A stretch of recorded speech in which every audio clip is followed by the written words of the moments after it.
Hello दोस्तों, स्वागत है आप सभी का हमारे यूट्यूब चैनल विधिकारी में। दोस्तों, इस वीडियो के माध्यम से हम भारतीय साक्ष्य अधिनियम पे डिस्कशन करने की शुरुआत कर रहे हैं और इसमें हम एमसीक्यूज के रूप में हम प्रश्नों को सॉल्व करेंगे और जो कि प्री परीक्षा के लिहाज से बहुत इंपॉर्टेंट होगा।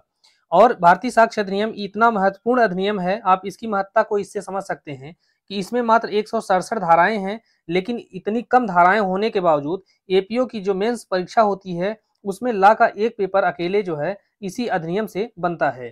तो और 511 धाराएं जो आईपीसी में हैं, 484 धाराएं सीआरपीसी के अंतर्गत हैं और पुलिस अधिनियम के अंतर्गत इतनी धाराएं हैं, पुलिस रेगुलेशन के अंतर्गत इतने नियम विनियम हैं।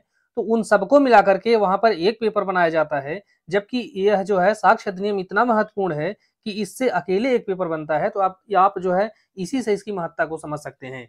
तो इसके द्वारा जो है आप अपनी प्री के साथ साथ मेंस की तैयारी को आप बेहतर कर पाएंगे। हमारा जो वीडियो बनाने का टारगेट है, उद्देश्य है, वो यही है कि आपको जो एविडेंस के अंतर्गत एक बेहतरीन कॉन्सेप्ट पैदा हो जाए और आप जो है इसके माध्यम से हम केवल प्री के प्रश्नों को सॉल्व जरूर करेंगे, लेकिन हम कोशिश करेंगे कि इसकी सभी बातों को स्पष्ट करते हुए आगे बढ़ें। और जब आप हमसे मेंस के लिए जुड़ेंगे तो वहां पर हम इसको कोशिश करेंगे कि इतने जो छोटा सा अधिनियम भले है, लेकिन इसके बारे में हम पूरी उसमें बातें आपको बता दें, ताकि जब आप मेंस लिखें तो उसके लिए एक बेहतरीन कंटेंट आप वहां पर दे सकें। क्योंकि हमारा एक बहुत लंबा अनुभव रहा है मेंस और इंटरव्यू का, तो इसके लिए जो है हम आपको चाहते हैं कि आप और आसान तरीके से इसको समझ सकें और परीक्षा में इसमें लिख सकें। तो आइए हम इसको शुरू करते हैं। और इसके पहले अभी आपने चैनल को सब्सक्राइब नहीं किया है तो चैनल को सब्सक्राइब जरूर कीजिए और अगर हो सके तो चैनल को ज्वाइन भी कीजिए, क्योंकि इसके द्वारा जो है हमको वीडियो और बेहतर बनाने के लिए आपसे जो है एक मोटिवेशन मिल सकेगा। और आप अभी तक के जो चैनल पर आईपीसी, सीआरपीसी और टीपीए, कॉन्ट्रैक्ट, कॉन्स्टिट्यूशन की जो वीडियो हैं आप उनको देख करके अपनी पीसीएसजे, एपीओ या अन्य परीक्षाओं की तैयारी को बेहतर कर पाएंगे। आइए प्रारंभ करते हैं इस वीडियो को और देखते हैं यहाँ पर प्रश्नों के प्रकार किस प्रकार के हैं।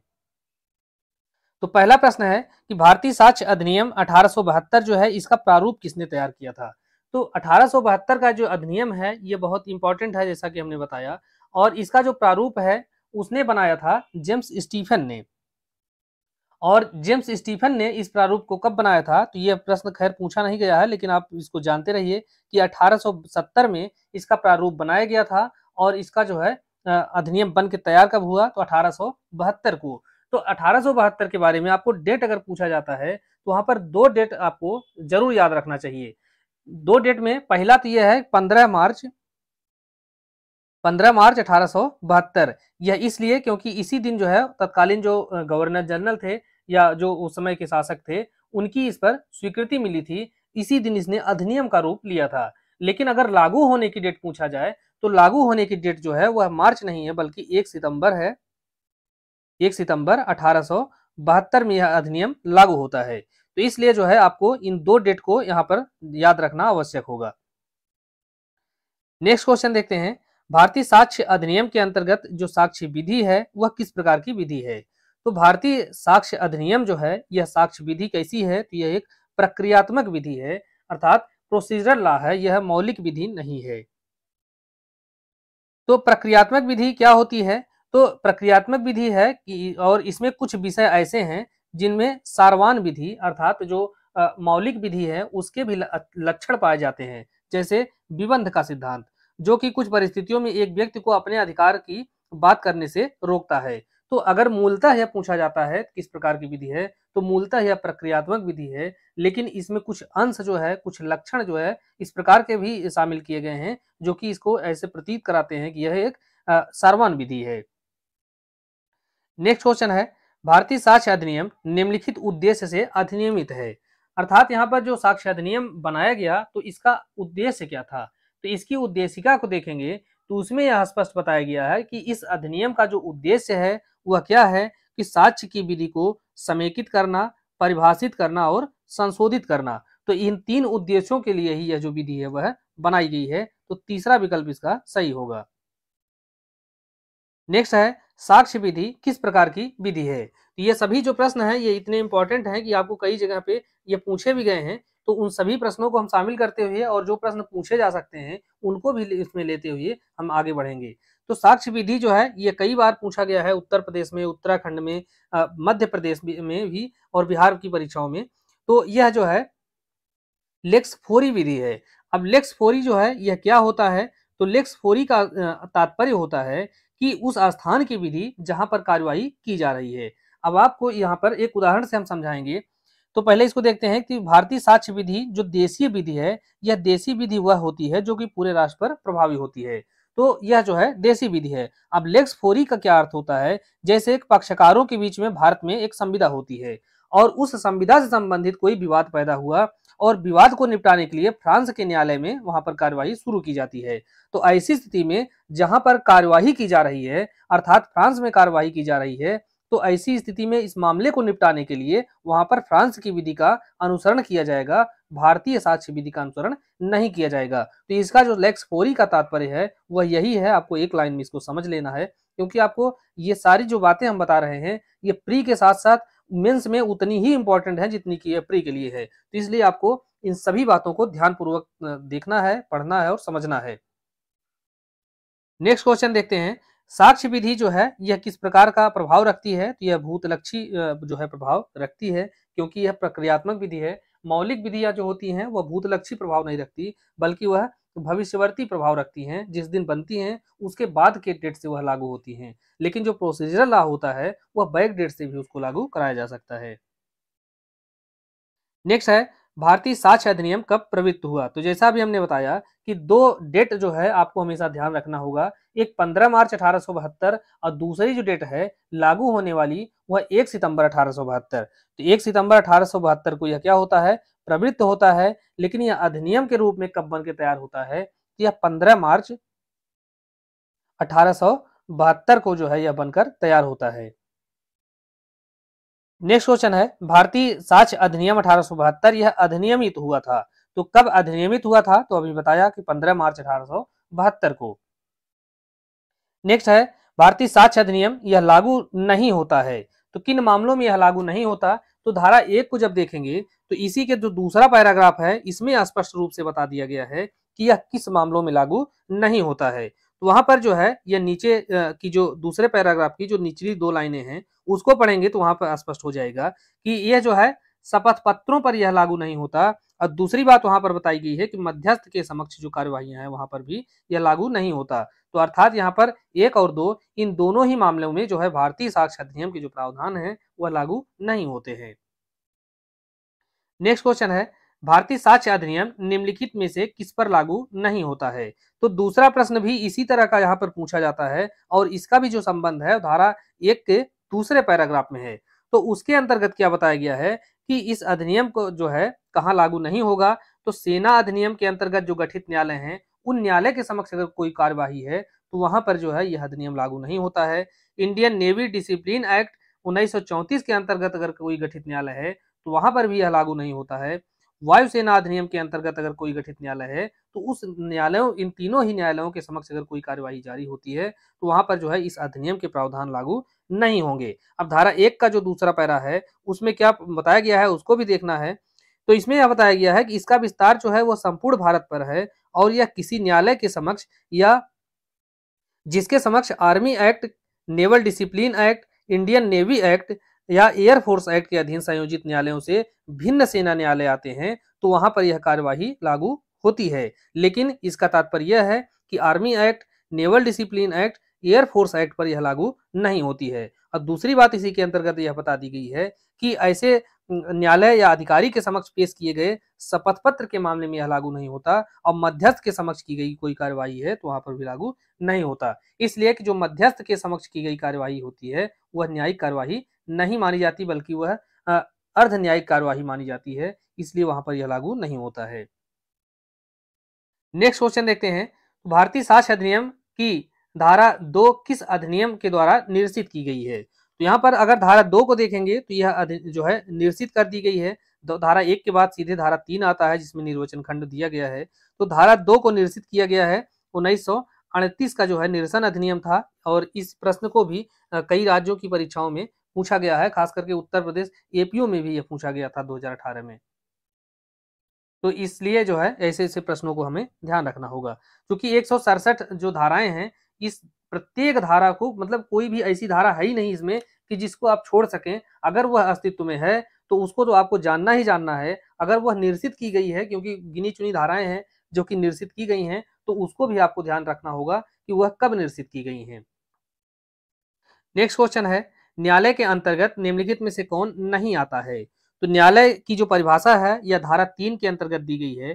3 के अंतर्गत जो है कई परिभाषाएं दी गई हैं, वहां पर खंड नहीं बताया गया है। ये जैसे और अन्य अधिनियमों में कि खंड 2A 2B C इस तरह के यहाँ पर नहीं बताया गया है। तो यहाँ पर निर्वचन खंड के अंतर्गत न्यायालय की जो परिभाषा दी गई है, इसके अनुसार न्यायालय शब्द के अंतर्गत सभी न्यायाधीश आते हैं, सभी मजिस्ट्रेट आते हैं, और साक्ष्य लेने के लिए वैध रूप से प्राधिकृत सभी व्यक्ति आते हैं। तो प्रश्न हमारा पूछा गया है कि कौन नहीं आता, तो मध्यस्थ जो है वह न्यायालय के अंतर्गत नहीं आता है। नेक्स्ट क्वेश्चन है, साक्ष्य विधि में निम्नलिखित में से कौन शामिल है? तो साक्ष्य विधि के अंतर्गत यहाँ पर विवेक के साधारण नियम शामिल नहीं है, बल्कि साक्ष्य के जो नियम होते हैं, विधिक नियम होते हैं, वही साक्ष्य विधि के अंतर्गत शामिल किए गए हैं। नेक्स्ट है, निम्नलिखित में से कौन सा एक कथन सही नहीं है?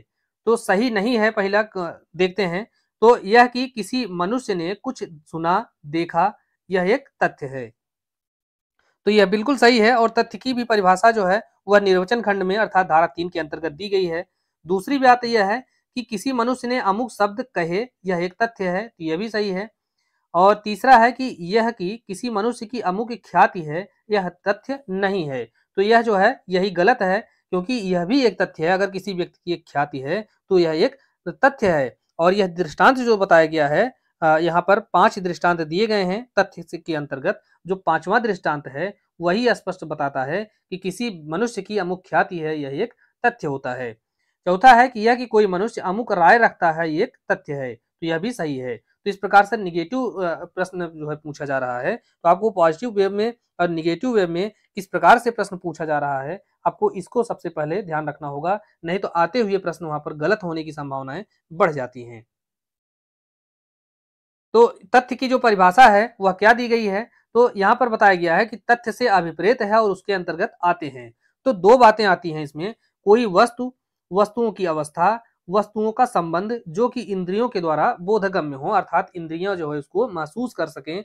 इंद्रियों से तात्पर्य केवल आंख ही नहीं है, बल्कि हम स्पर्श करके उसको महसूस कर सकें, देख सकें। अगर वह चीजें जो है सुनाई पड़ने योग्य हैं तो उसको हम सुन सकें। तो इस प्रकार से ऐसी जो चीजें हैं वह क्या है, तथ्य के अंतर्गत आती हैं।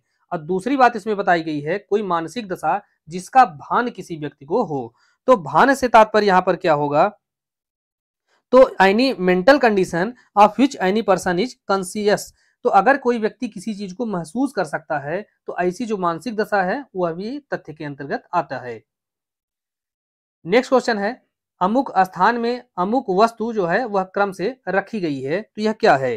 तो यह जो है दृष्टांत जो तथ्य की परिभाषा है उसका जो दृष्टांत है उसके अंतर्गत एक बताया गया है। पहला दृष्टांत कि जो है कि अमुक स्थान में अमुक क्रम में अमुक वस्तु अगर रखी गई है तो यह क्या है? तो यह एक तथ्य है।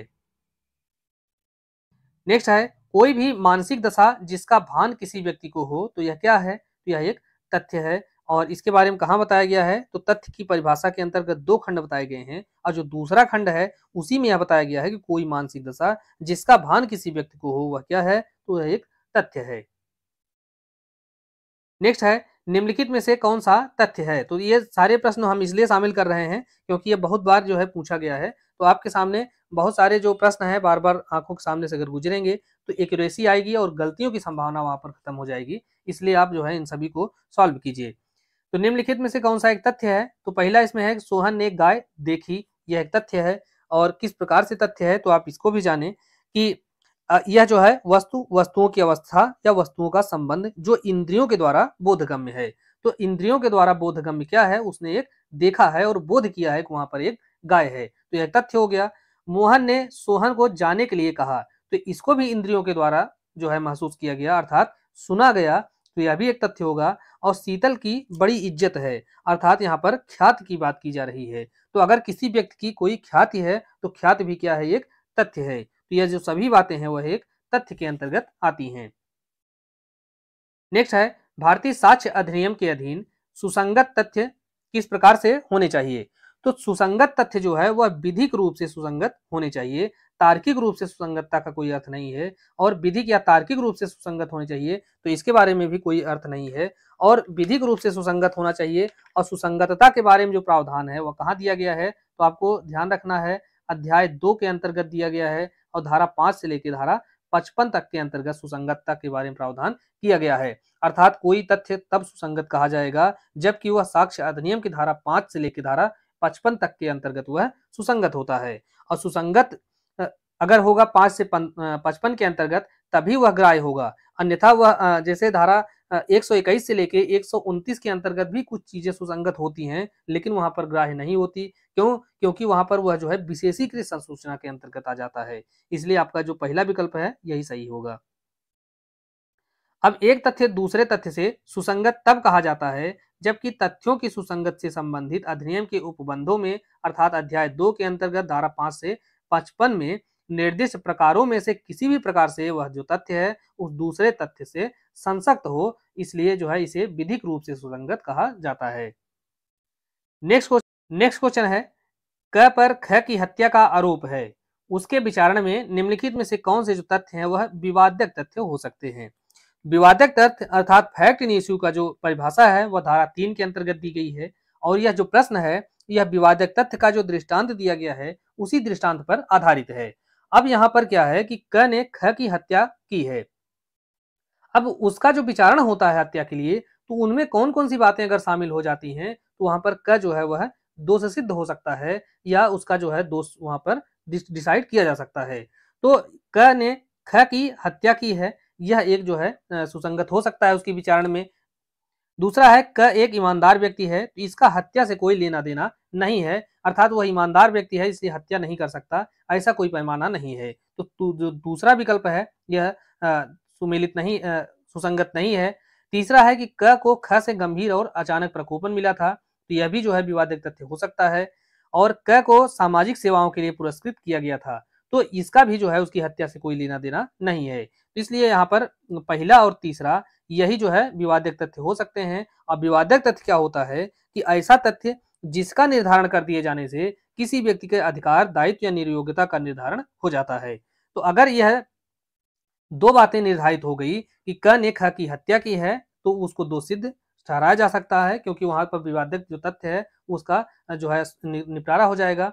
और दूसरी बात है कि क को ख से गंभीर और अचानक प्रकोपन मिला था और ऐसे प्रकोपन में आकर के उसने उसकी मृत्यु कायद कर दी थी, तो यहाँ पर भी उसका जो दायित्व है उसका निर्धारण हो जाता है। तो इसलिए यहाँ पर जो दूसरा विकल्प है कि 1 और 3 सही है, यही सही है।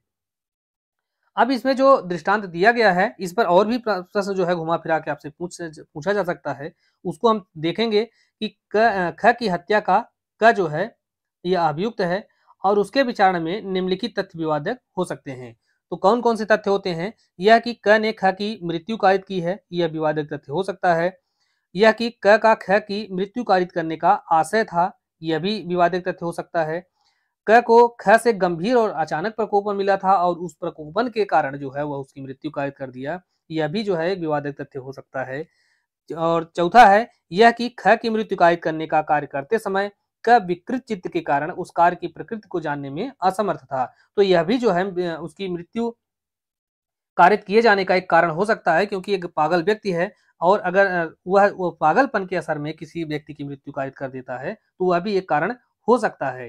तो इसलिए जो है यहाँ पर अगर क बचना चाहता है या उसको दोष सिद्ध ठहराया जाना है तो इन बातों को अगर साबित किया जाता है तो वहां पर उसका जो दायित्व है क का वह निर्धारित हो सकेगा।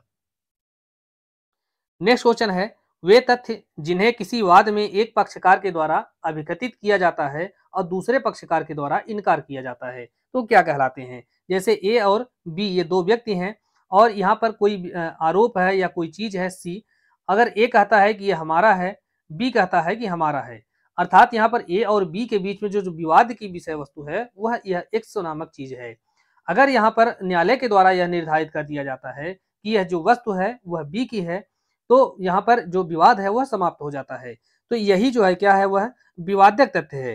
विवादक तथ्य की जो परिभाषा है वह जो दी गई है धारा 3 के अंतर्गत, उसके अंतर्गत जो बताया गया है कि कोई भी ऐसा तथ्य जिस अकेले से या अन्य तथ्यों के संसर्ग से किसी व्यक्ति के अधिकार, दायित्व या निर्योग्यता का निर्धारण होता है।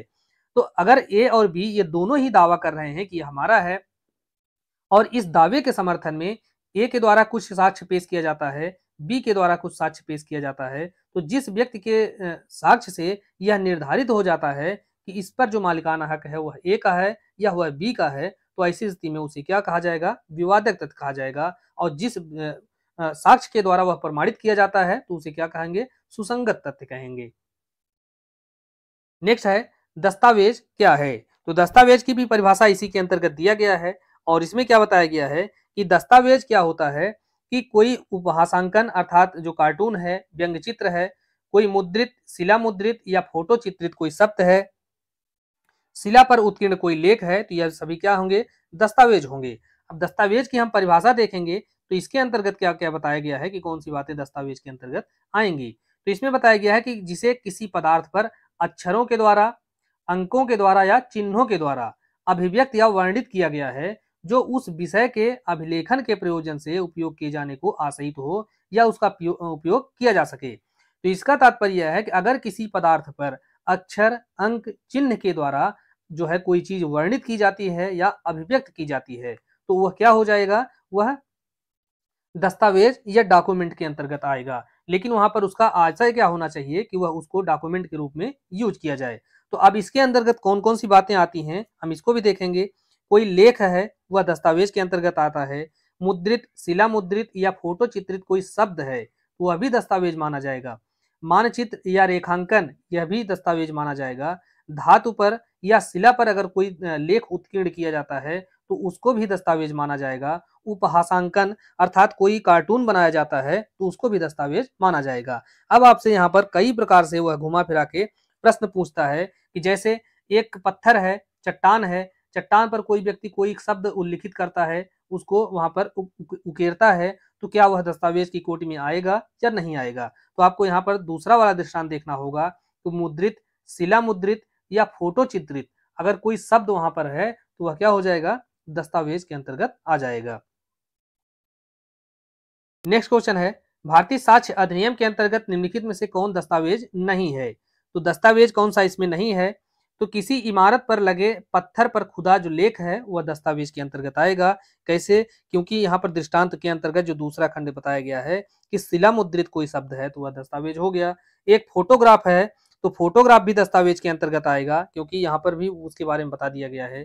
किसी मोबाइल अथवा कंप्यूटर से भेजे गए संदेश का जो प्रिंट आउट है वह भी दस्तावेज के अंतर्गत आ जाता है। क्यों? क्योंकि जो है कोई रेखांकन अगर हुआ है तो वह दस्तावेज के अंतर्गत आएगा। तो यहाँ पर प्रिंट आउट है और उस पर जो है संदेश लिखा गया है, प्रिंट किया गया है, इसलिए वह दस्तावेज के अंतर्गत आएगा। लेकिन आरोपी से बरामद चाकू जो है वह न्यायालय में साक्ष्य के लिए प्रस्तुत किया जाता है तो वह दस्तावेज के अंतर्गत नहीं आएगा, बल्कि वह अन्य साक्ष्य के रूप में प्रयोग किया जा सकता है। तो यही जो है दस्तावेज के अंतर्गत चाकू नहीं आता है।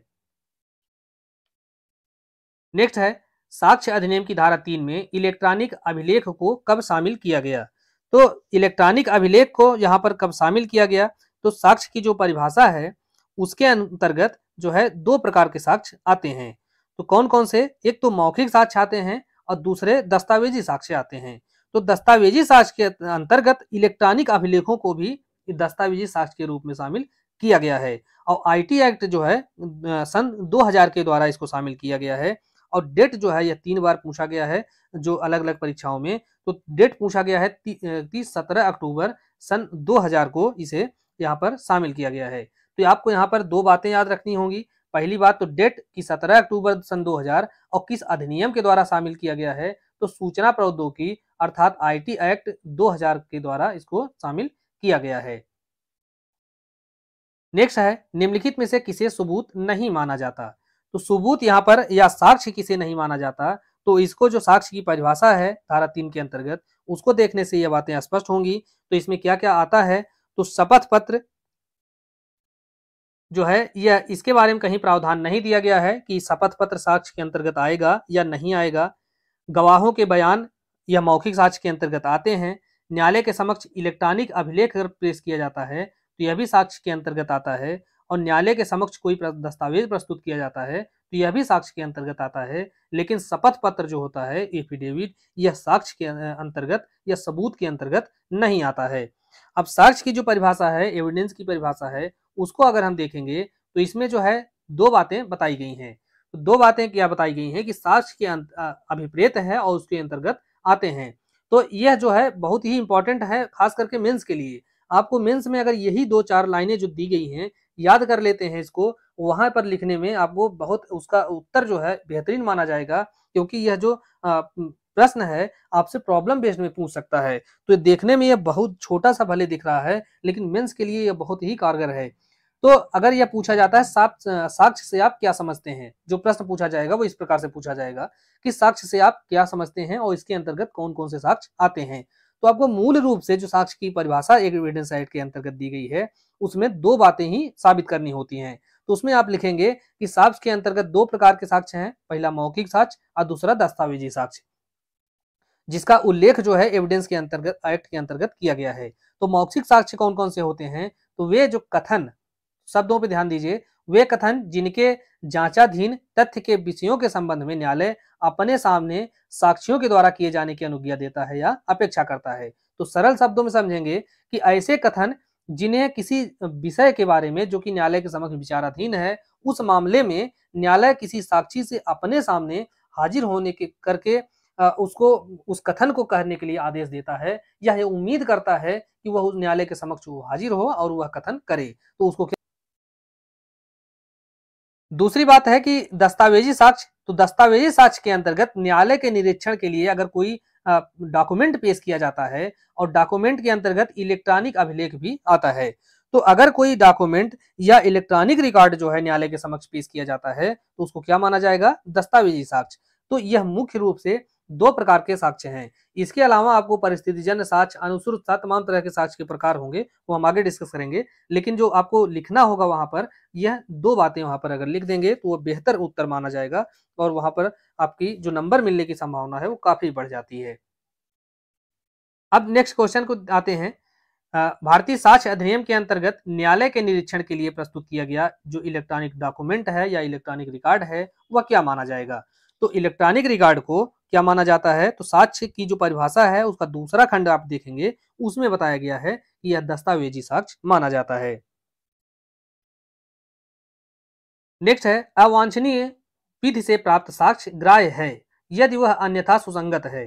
तो इसे जो है न्यायालय ने किस केस में कहा था?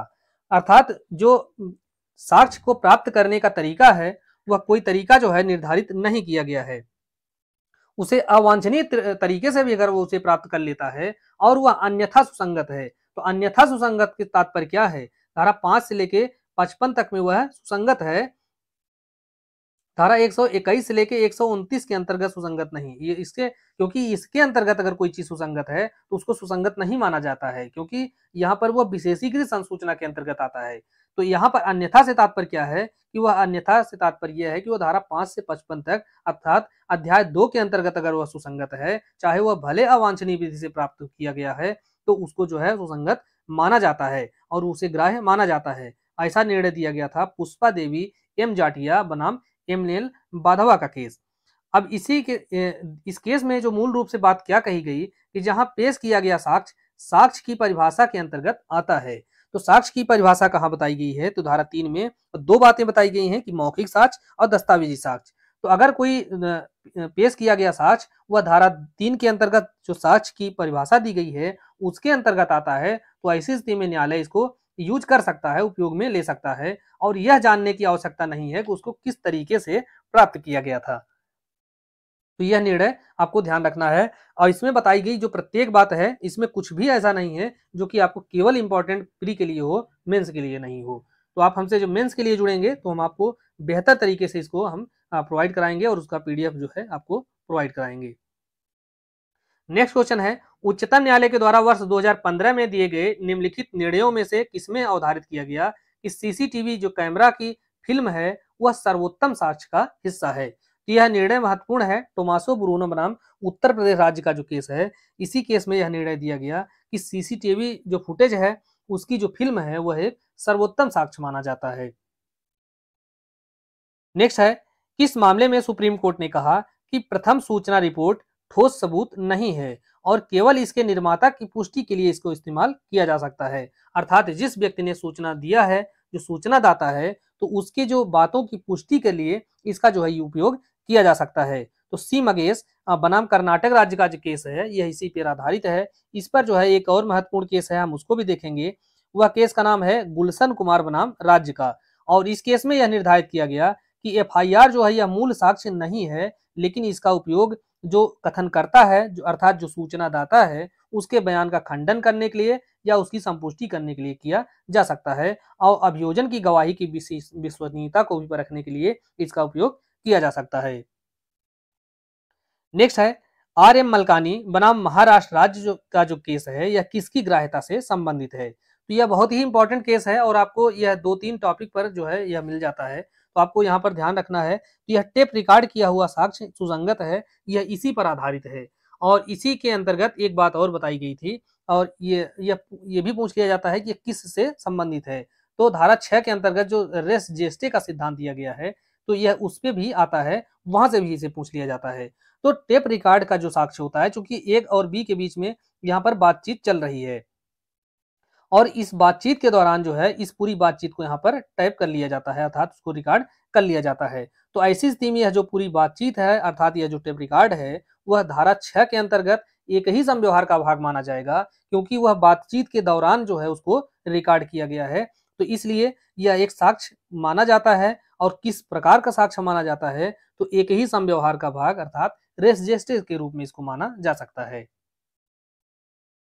और इसी पर एक दूसरी जो केस है वो भी बहुत महत्वपूर्ण है। इसमें बताया गया कि टेप रिकॉर्ड को दस्तावेज माना गया, अर्थात डॉक्यूमेंट माना गया। और पहली बात तो आपको यहाँ पर 2 बात समझनी है कि आर.एम. मलकानी के मामले में क्या हुआ कि टेप रिकॉर्ड जो किया गया, कोई टेप है या रिकॉर्डिंग है, उसको साक्ष्य के रूप में स्वीकार किया गया। लेकिन जो तुकाराम दिघाले का केस है, इसमें जो है उसको एक डॉक्यूमेंट मान लिया गया, और किसी अन्य दस्तावेजी साक्ष्य की तुलना में टेप जो रिकॉर्ड है उसके साथ अधिक आसानी के साथ छेड़छाड़ किया जा सकता है। उनकी प्रामाणिकता और शुद्धता के बारे में सबूत का जो मानक है वह अधिक कठोर होना चाहिए। तो अर्थात यहाँ पर एक तरह से गाइडलाइन जारी की गई कि अगर आप जो है टेप रिकॉर्ड को दस्तावेज के रूप में स्वीकार कर रहे हैं, तो वहां पर आपको सावधानी बरतनी होगी। यह पूरा ध्यान रखना होगा कि उसका जो प्रामाणिकता है, उसका जो मानक है उसको स्वीकार करने का, वह कठोर मानक होना चाहिए। अन्यथा क्या होता है कि टेप रिकॉर्डिंग में जो आसानी से उसमें छेड़छाड़ किया जा सकता है। नेक्स्ट क्वेश्चन है, प्रथम सूचना रिपोर्ट तात्विक साक्ष्य नहीं है, इसका जो उपयोग है वह विचारण के दौरान निम्नलिखित में से किसके लिए किया जा सकता है। तो एफआईआर जो होती है वह कोई मौलिक साक्ष्य नहीं है, और इसका जो उपयोग है वह सूचना दाता के साक्ष्य की पुष्टि करने के लिए और उसके साक्ष्य का खंडन करने के लिए, इन दोनों ही बातों के लिए जो है एफआईआर का प्रयोग किया जा सकता है। यहाँ पर एक बात और पूछ ली जाती है कि अगर कोई जो सूचना देने वाला व्यक्ति है, अर्थात एफआईआर दर्ज कराने वाला व्यक्ति है, वह सूचना देने के बाद अगर मर जाता है, तो ऐसी स्थिति में जो उसका कथन है वह सूचना रिपोर्ट है, वह धारा 32 के अंतर्गत जो है मृत्युकालिक कथन अर्थात डाइंग डिक्लेरेशन के रूप में सुसंगत होगा। और अगर वह व्यक्ति मृत्यु से बच जाता है, तो वह जो है वह संपोषक साक्ष्य के रूप में उसका जो कथन है वह जो है यूज किया जा सकता है। क्वेश्चन है, न्यायालय को यह विश्वास है कि एक तथ्य जो है उसका अस्तित्व नहीं है, तो इससे क्या तात्पर्य है। तो इससे तात्पर्य यह है कि वह जो तथ्य है वह नॉट प्रूव्ड है, अर्थात ना साबित है। अगर न्यायालय को यह विश्वास है कि उसका जो अस्तित्व है, अगर वह अस्तित्व है, तो ऐसी स्थिति में वह क्या होगा, वह साबित होगा। अस्तित्व नहीं है तो वह क्या होगा, जो है ना साबित होगा। और अगर न तो साबित है और न ही ना साबित है, तो ऐसी स्थिति में वह क्या होगा, वह साबित नहीं हुआ कहा जाएगा। नेक्स्ट है, भारतीय साक्ष्य अधिनियम के अंतर्गत साबित नहीं हुआ है का क्या तात्पर्य है। तो साबित नहीं हुआ का तात्पर्य जो है न तो साबित और न ही ना साबित। नेक्स्ट है, भारतीय साक्ष्य अधिनियम की धारा 3 के अंतर्गत क्या परिभाषित नहीं है। तो धारा 3 के अंतर्गत जो है न्यायालय की परिभाषा दी गई है, डॉक्यूमेंट की परिभाषा दी गई है, एविडेंस अर्थात साक्ष्य की परिभाषा दी गई है, लेकिन संस्वीकृति की परिभाषा यह जो है धारा 3 में ही नहीं, पूरी एविडेंस के एक्ट के अंतर्गत कहीं नहीं दिया गया है, बल्कि इसके बारे में जो प्रावधान है वो धारा 24 से लेके आगे 25-26 तक में दिया गया है। लेकिन इसकी जो परिभाषा अगर पूछ लिया जाए तो संस्वीकृति की परिभाषा कहीं नहीं दी गई है, बल्कि धारा 17 के अंतर्गत स्वीकृति की परिभाषा दी गई है। तो आपको यहाँ पर यह ध्यान रखना होगा, क्योंकि संस्वीकृति का नाम आते ही आपके दिमाग में तुरंत धारा 24 क्लिक करती है, तो 24 को आप ये जानिए कि वहां पर इसकी कोई परिभाषा नहीं दी गई है। नेक्स्ट है, भारतीय साक्ष्य अधिनियम में किसका प्रत्यक्ष रूप से उल्लेख नहीं है। तो भारतीय साक्ष्य अधिनियम में मौखिक साक्ष्य के बारे में उल्लेख है, क्योंकि जो मौखिक साक्ष्य की परिभाषा है वह मौखिक साक्ष्य और दस्तावेजी साक्ष्य इन दोनों के बारे में बताया गया है। द्वितीयक साक्ष्य के बारे में भी उल्लेख किया गया है, और द्वितीयक साक्ष्य के बारे में उल्लेख कहाँ किया गया है, तो यह किया गया धारा 63 के अंतर्गत, और 62 के अंतर्गत क्या बताया गया है, प्राथमिक साक्ष्य के बारे में। और परिस्थितिजन्य साक्ष्य के बारे में यहाँ पर कोई प्रावधान या कोई उल्लेख नहीं किया गया है। तो साक्ष्य के जो प्रकार बताए गए हैं वह आप जब किताब देखेंगे तो उसमें दिया गया है। तो प्रत्यक्ष साक्ष्य, परिस्थितिजन्य साक्ष्य, वास्तविक साक्ष्य, अनुश्रुत या सुना सुनाया साक्ष्य, प्राथमिक अथवा मुख्य साक्ष्य, द्वितीयक साक्ष्य, मौखिक साक्ष्य, दस्तावेजी साक्ष्य। तो इतने प्रकार के जो है साक्ष्य के रूप में वहां वर्णित हैं। पुस्तक पढ़ेंगे तब याद आपको मिलेगा। नेक्स्ट क्वेश्चन है, परिस्थितिजन्य साक्ष्य के संदर्भ में कौन सा कथन है वह गलत है। तो परिस्थितिजन्य साक्ष्य के बारे में एविडेंस एक्ट के अंतर्गत कहीं कोई प्रावधान नहीं किया गया है, न ही इसकी परिभाषा दी गई है। तो इसके बारे में सुप्रीम कोर्ट ने अलग अलग निर्णयों के माध्यम से कुछ महत्वपूर्ण गाइडलाइन जारी की, कुछ नियम बताए कि उन परिस्थितियों में जो है यह परिस्थितिजन्य साक्ष्य को स्वीकार किया जाना चाहिए। तो इसी को देखते हुए तो पहला विकल्प देखते हैं कि जिन परिस्थितियों के संबंध में निष्कर्ष निकाला जाता है उन्हें पूरी तरह से सिद्ध होना चाहिए। तो यह कथन बिल्कुल सही है। दूसरा है कि परिस्थितियां प्रकृति में निर्णायक होनी चाहिए, अर्थात इसका तात्पर्य है कि जो परिस्थितियां हैं वह इस प्रकार की निर्णायक होनी चाहिए कि उनको देखने से ही स्पष्ट हो जाए कि जो घटना है वह किस प्रकार से घटित हुई है। तीसरा है कि इस प्रकार स्थापित तथ्य मात्र दोष की परिकल्पना के अनुरूप होने चाहिए तथा निर्दोषिता के अनुरूप। तो यह जो कथन है वह सही नहीं है, क्योंकि वह दोषिता की परिकल्पना के अनुरूप हो भी सकते हैं और नहीं भी हो सकते हैं। अर्थात किसी व्यक्ति का वहां पर दोष उसके माध्यम से साबित हो भी सकता है और वह जो है निर्दोष भी साबित हो सकता है। तो यहाँ पर जो गलत पूछा गया है, यह तीसरा विकल्प है, यही गलत है। और चौथा है कि परिस्थितियों को एक नैतिक निश्चितता तक आरोपी के अतिरिक्त अन्य व्यक्ति के दोष की संभावना को वर्जित करना चाहिए। तो इस प्रकार से चौथा विकल्प भी सही है, और गलत पूछा गया है तो यह तीसरा ही जो है यह गलत है। अब सर्वोच्च न्यायालय के द्वारा जो परिस्थितिजन्य साक्ष्य के संदर्भ में 4 बातें बताई गई हैं, अर्थात यह 4 बातें आवश्यक रूप से साबित होनी चाहिए। पहला है कि वे परिस्थितियां सशक्त अथवा अकाट्य रूप से और पूर्ण रूप से स्थापित होनी चाहिए, उनकी वास्तविकता के बारे में कोई भी संदेह नहीं होना चाहिए। बिल्कुल सही है। दूसरा है कि इस प्रकार स्थापित जो सभी परिस्थितियां हैं वह केवल अभियुक्त के अपराध के अनुमान से संगत होनी चाहिए। ये भी सही है, अर्थात उसमें कई लोगों का जो है जाल टाइप का ना हो जाए, अर्थात बहुत सारे लोगों के बारे में अनिश्चितता उसमें न पैदा हो जाए, बल्कि परिस्थितियां इस प्रकार की हैं कि जो अभियुक्त व्यक्ति है उसके अपराध का अनुमान लगाने के लिए वह पूरी तरह से सुसंगत होनी चाहिए। तीसरी बात इसमें यह है कि परिस्थितियों की जो प्रकृति है और उनकी प्रवृत्ति है यह निश्चायक होनी चाहिए, और साबित हुई परिस्थितियों से अभियुक्त के दोषी होने के अतिरिक्त और कोई भी निष्कर्ष वहां पर नहीं निकलना चाहिए। चौथी बात है कि परिस्थितियों को नैतिक निश्चितता के लिए प्रत्येक अनुमान का परित्याग करना चाहिए, केवल उसको छोड़कर जिसको प्रमाणित करना है। तो यह 4 जो परिस्थितियां बताई गई हैं यह जो है साबित होना आवश्यक है। आपके मेंस में जो प्रश्न पूछा जाता है तो वहां पर अगर आप इन चारों टॉपिक जो बिंदु हैं इनका जो है वहां पर वर्णन कर देते हैं तो वह प्रश्न बहुत ही अच्छा उत्तर माना जाएगा उस प्रश्न का।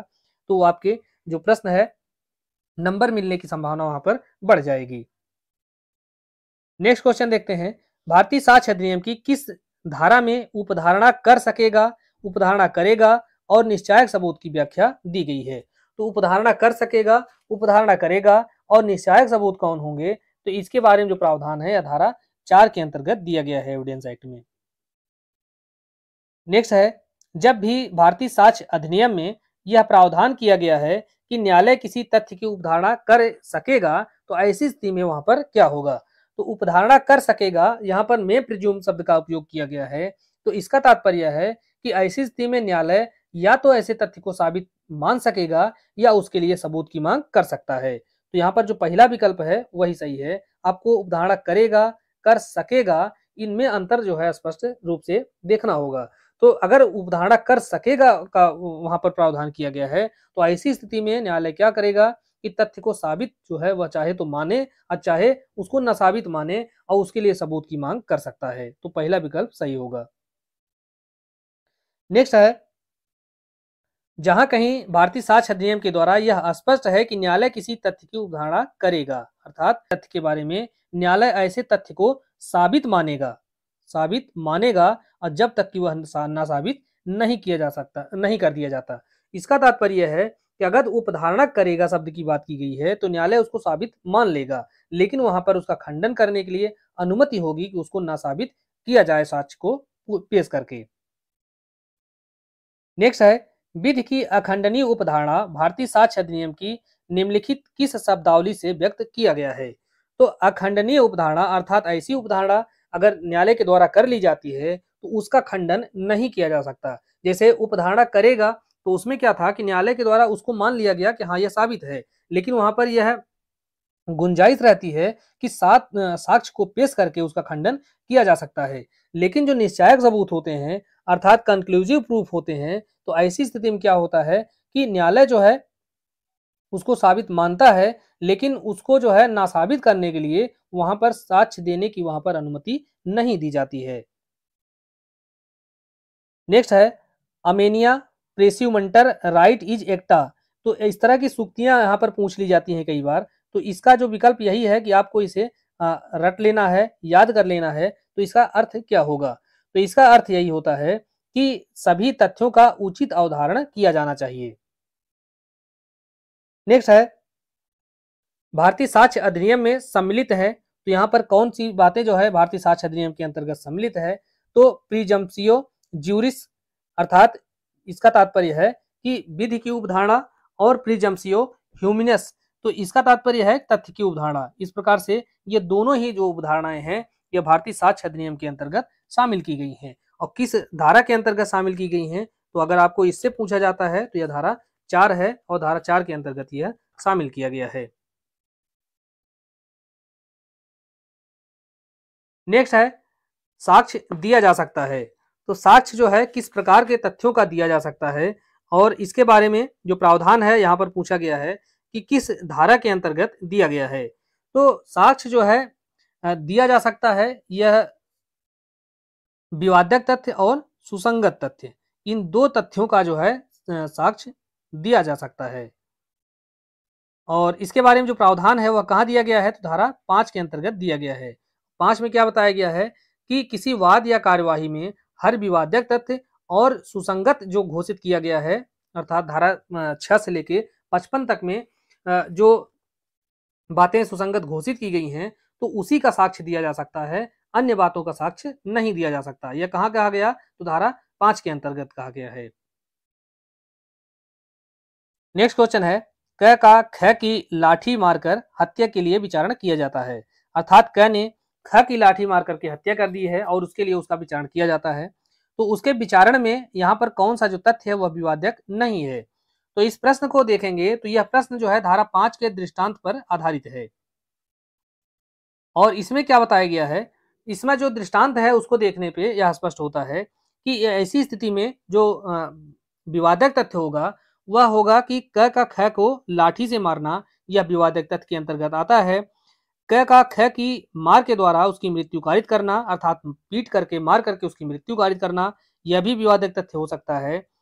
ख की मृत्यु कारित करने का उसका आशय था, यह भी जो है विवादक उसमें हो सकता है। लेकिन यहाँ पर क का ख से बातचीत, यह उसका कोई विवादक तथ्य नहीं हो सकता है। तो इस प्रकार से विवादक नहीं है, तो चौथा जो है यहाँ विवादक नहीं है। और यह जो प्रश्न है धारा 5 के दृष्टांत पर आधारित है।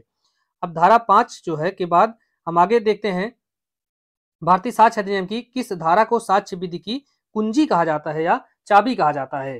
तो धारा 5 को जो है, धारा 5 को भारतीय साक्ष्य अधिनियम की कुंजी कहा जाता है। इसलिए कहा जाता है क्योंकि यहाँ पर जो 2 लाइनें लिखी गई हैं वही 2 लाइन इतनी महत्वपूर्ण है कि वह स्पष्ट कर देती हैं कि किसी भी इस अधिनियम के अंतर्गत किसी भी विचारण में किस प्रकार का साक्ष्य दिया जा सकेगा।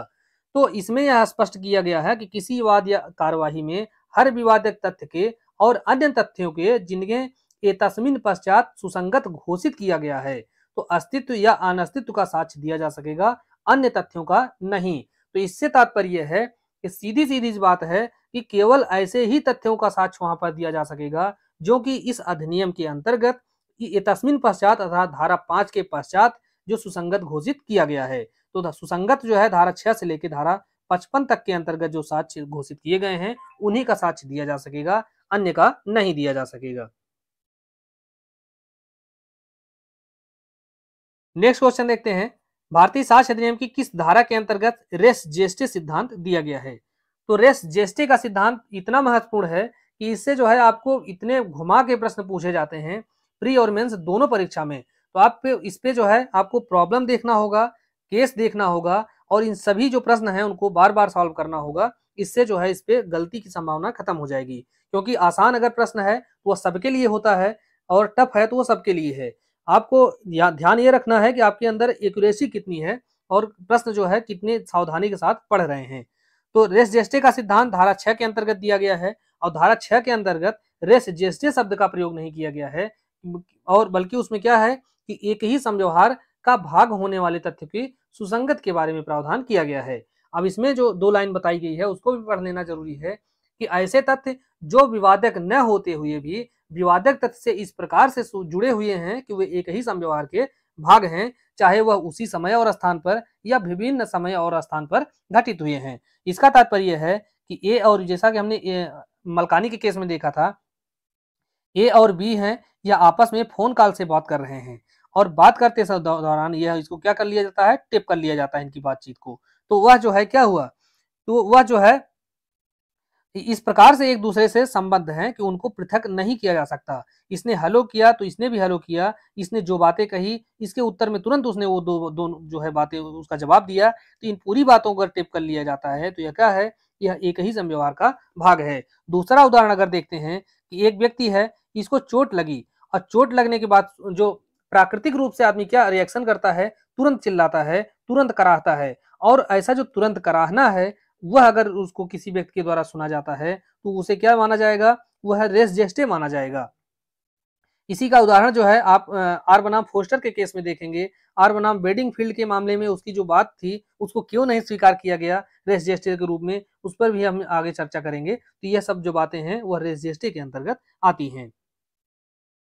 नेक्स्ट है, भारतीय साक्ष्य अधिनियम के अंतर्गत एक ही समव्यवहार के भाग होने वाले तथ्यों को किस नाम से जाना जाता है। तो अभी हमने देखा कि धारा 6 के अंतर्गत यह जो है एक ही समव्यवहार के भाग शब्दों का जो है सुसंगत बताया गया है और उन्हें आंग्ल विधि का नियम है, उसका क्या नाम है, तो एक रेस जेस्टे नाम है।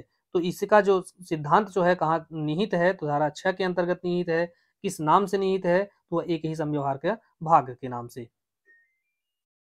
नेक्स्ट है, आंग्ल विधि के रेस जेस्टे के सिद्धांत को जो है यहाँ पर भारत में महत्व है और इसे भारतीय साक्ष्य अधिनियम की धारा 6 के अंतर्गत समावेशित किया गया है या इसका उसमें समावेश किया गया है। इस नाम से नहीं किया गया है और बल्कि दूसरे नाम से किया गया है। नेक्स्ट है, वे तथ्य जो एक दूसरे तथ्य से इस प्रकार से जुड़े हैं कि उसी तथ्य का हिस्सा कहे जा सकते हैं, उनको सुसंगत तथ्य कहा जाता है। अगर वे घटित हुए हों तो उसी समय और स्थान पर या अलग अलग समय और स्थान पर घटित हुए हों। क्योंकि धारा 6 को देखेंगे तो उसमें यह बताया गया है कि जो विवादक न होते हुए विवादक तथ्य से इस प्रकार संसक्त हैं कि वे उसी समव्यवहार के भाग हैं, तो वे सुसंगत हैं, चाहे वे उसी समय और स्थान पर या विभिन्न समय और स्थानों पर घटित हुए हों। तो यह इस प्रकार से यहाँ पर तीसरा विकल्प सही होगा। नेक्स्ट है, अ पर ब को पीट कर उसी हत्या करने का अभियोग है। तो यहाँ पर कौन से जो कथन हैं, कौन से तथ्य हैं वह सुसंगत हैं। तो यह जो प्रश्न है धारा 6 का जो दृष्टांत क है उसी पर आधारित है। तो उसके अनुसार जो है हम इसको देखेंगे। तो यहाँ पर कौन सा जो कथन है वो सुसंगत है। अ ने ब को जो कुछ कहा हो, अर्थात पिटाई करते समय, उसको मारते समय अगर उस दोनों के बीच में जो कुछ बातचीत होती है, जो कुछ चिल्लाता है या बोलता है, वह क्या होगा, रेस जेस्टे के अंतर्गत सुसंगत होगा। दूसरी बात यह है कि पीटने के समय अ या ब के आसपास खड़े व्यक्तियों ने जो कुछ कहा था तो वो भी सुसंगत होगा, क्योंकि वह जो है उसी दौरान, जैसे एक व्यक्ति है ए और बी को पिटाई कर रहा है, तो इस दौरान यहाँ पर सी जो है उसके बीच बचाव के लिए या उसके अन्य बातों के लिए कि झगड़ा को रोकने के लिए अगर वह कुछ बोलता है, चिल्लाता है, तो उसका भी जो सी का कथन है वह भी सुसंगत होगा। ए और बी के बीच में मारपीट हो रही है, इनके दौरान जो है मारपीट के दौरान अगर कोई शब्द बोला जाता है तो वह भी सुसंगत होगा रेस जेस्टे के रूप में। और तीसरी बात है कि पीटने के थोड़े समय पश्चात अ ने पास खड़े व्यक्तियों से जो कुछ कहा, अर्थात पिटाई होने के बाद उसको चोट लगी और वह पास खड़े व्यक्तियों से मदद मांगता है, उनसे दवा मांगता है, तो वह भी जो है सुसंगत होगा, क्योंकि धारा 6 के अंतर्गत वह जो कथन है चाहे उसी समय और स्थान पर या विभिन्न अन्य समय और स्थानों पर घटित हुई है। तो ये जो सभी बातें हैं वह जो है धारा 6 के अंतर्गत सुसंगत होंगे। नेक्स्ट है, एक पत्नी ने मात्र तेज भागता हुआ वाहन देखा था जिसने कुछ दूरी पर उसके पति को कुचल दिया था और उसने जो है दुर्घटना स्वयं नहीं देखी थी। पति की एक दिन बाद हृदयघात से मृत्यु हो गई। क्या पत्नी का यह साक्ष्य दिया जा सकता है कि दुर्घटना के बाद घायल पति ने उससे क्या कहा था?